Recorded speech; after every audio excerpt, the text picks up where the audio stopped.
In the summer of 2006, a handful of sheikhs and other influential people became so fed up with the murder and intimidation campaign against them, they realized it was time to take action. The awakening is an awakening of the Arab people, the people from Anbar, of the atrocities that Al-Qaeda and terrorism and extremism did to them. Many criticized coalition forces for not engaging the tribal leadership sooner than they did, saying this was the solution all along. The issue is most of the tribal leadership left after the violence got extremely bad, and therefore there weren't these people in a position of authority to negotiate with. The system was not ready to go to where we're at now. And where we are now is proof that the Iraqis can solve problems and make decisions right for them. Jensen, fluent in Arabic, is serving his second tour here, explains what turned the tide and made the difference.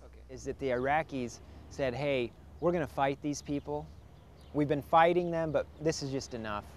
And it's when they joined the police and we married in with them and fought with them and we relied on them and they relied on us, that was the thing that made the difference. And then, almost a year to the day from the original Awakening Council meeting in early September 2006, the young, dynamic sheikh who was able to unite the clans was killed by a car bomb near his home in Ramadi. I kind of expected it just because everyone expected it. They'd try to kill him.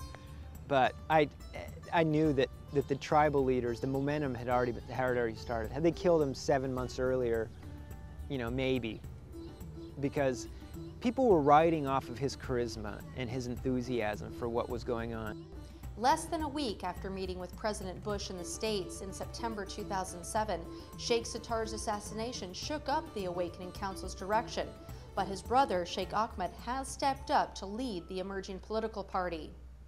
It remains to be seen if Sheikh Ahmed will be able to maintain the alliance of the tribes long enough to completely squash the insurgency in Anbar once and for all, and gain any political clout in the elections this fall.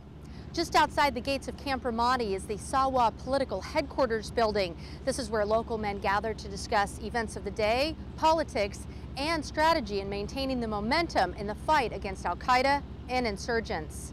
It is extremely complex here. However, as far as a model for success, to emulate that desire for success, the interaction with the people, the ability to influence behavior, there's definitely a model to emulate there. It's all about the relationships with the people here. Now it's up to military personnel and State Department officials to foster and grow lasting relationships here, capitalizing on the gains made in the last 18 months. Iraq truly goes as Anbar goes. When Anbar was bad, Iraq was bad.